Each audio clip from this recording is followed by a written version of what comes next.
Hello, my lovelies, my grade 10A and E's. Um,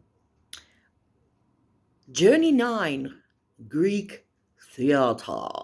I trust you've watched the 29-minute YouTube video, not the one that I made, but the one that someone else made on Greek theatre and the origins of Greek theatre and therefore Western theatre as we know it.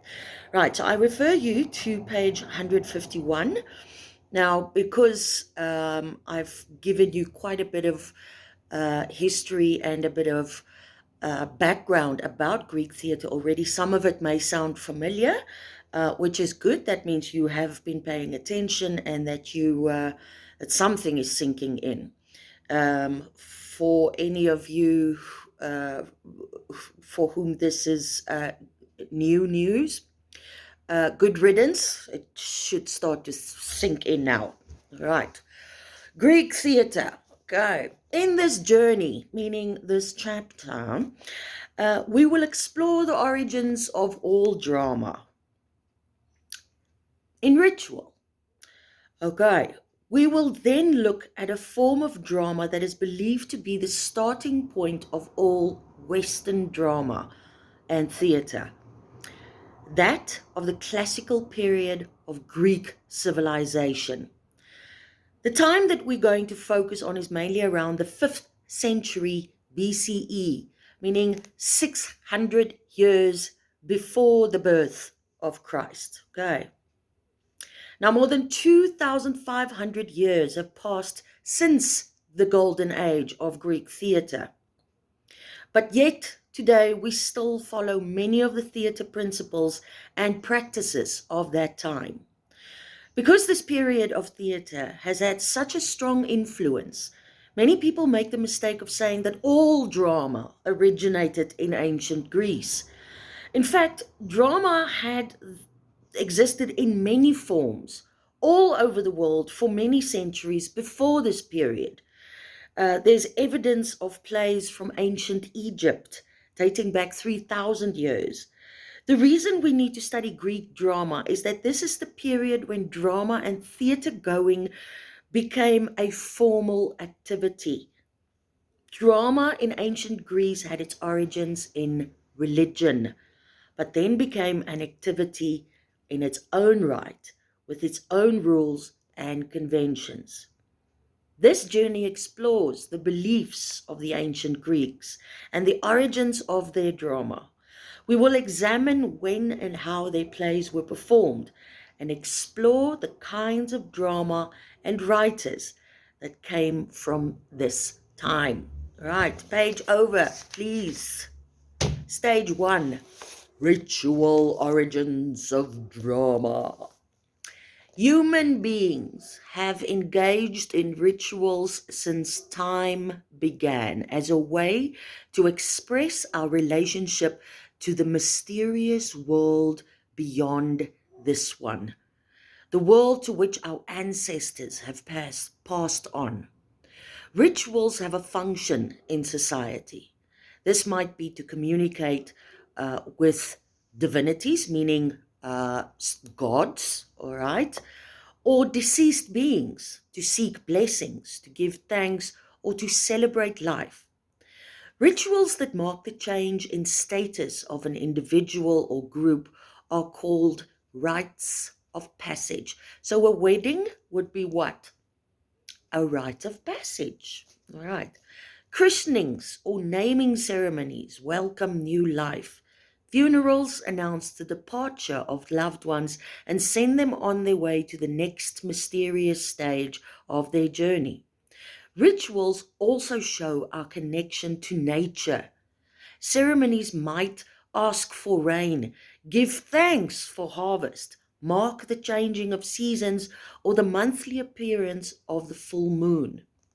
In Africa, as in many ancient societies, rituals have often dramatic or are often dramatic in form.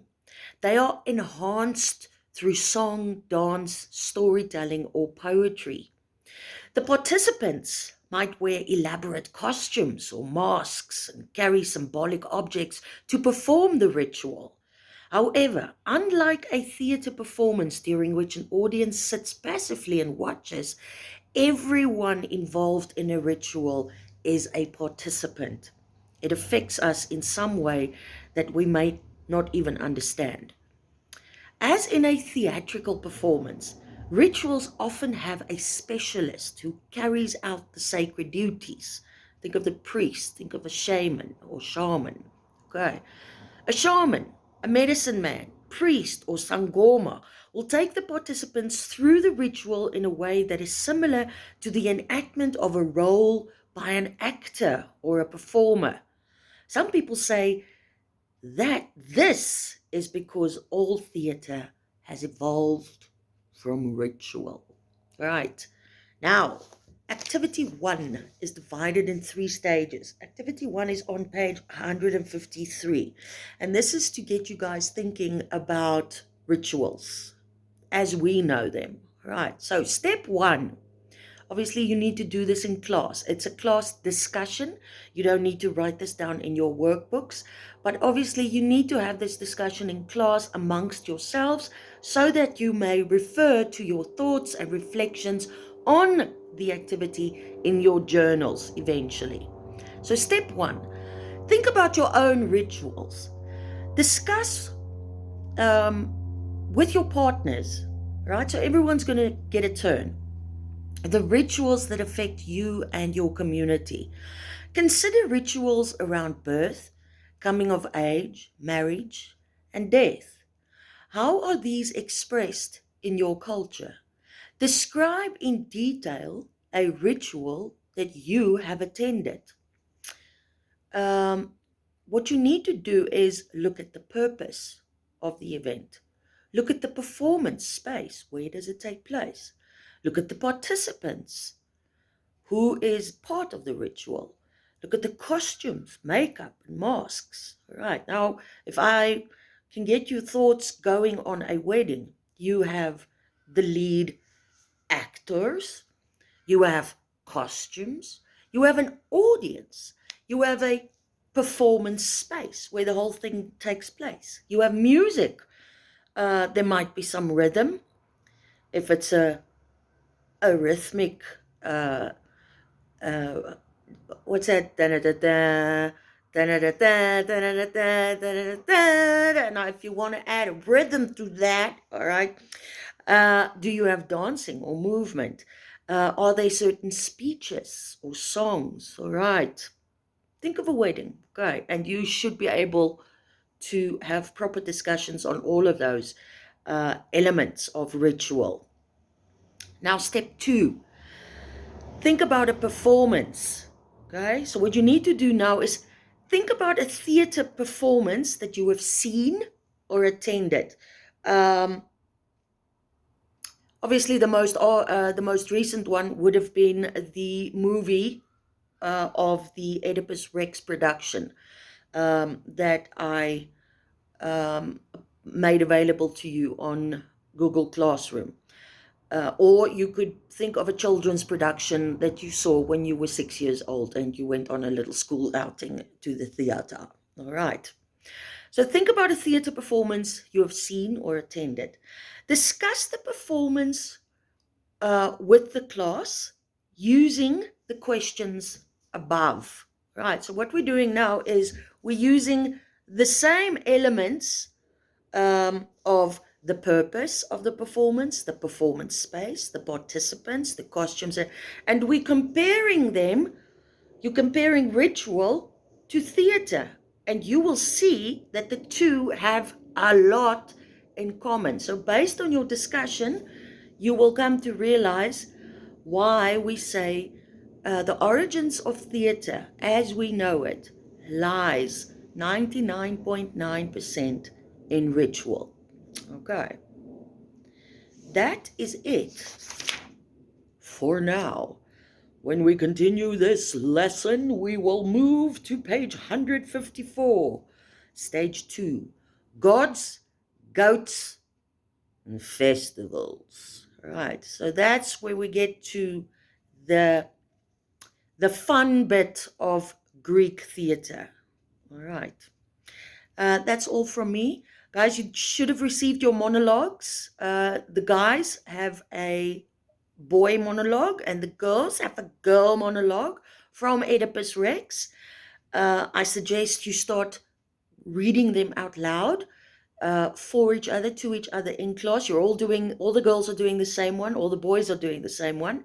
So start helping each other by firstly understanding what it is you're saying. Where in the play, Oedipus Rex, is this monologue taking place? What is the character saying? To who or whom is he or she talking? Get a basic understanding of the monologue and then obviously start learning your lines. You're going to have to know it off by heart for your practical examination. All right. Your practical examination will be based on your little movement piece, on your monologue, right, and your choral verse. So you've got those three to focus on. So lo and behold, all this fun theory, you've got more than enough practical to work on. Now, guys, when we have completed this chapter on Greek theater, we are pretty much done with the theory for the term, in which case we can allow ourselves to only focus on the practical stuff. All right, so as long as you keep up and do the assignments, do the activities, you should be fine. All right, and obviously I will see who has committed. Okay, but once again, I can't stress enough, please keep it together. All right, I trust you guys. That's all from me. Over and out. Bye.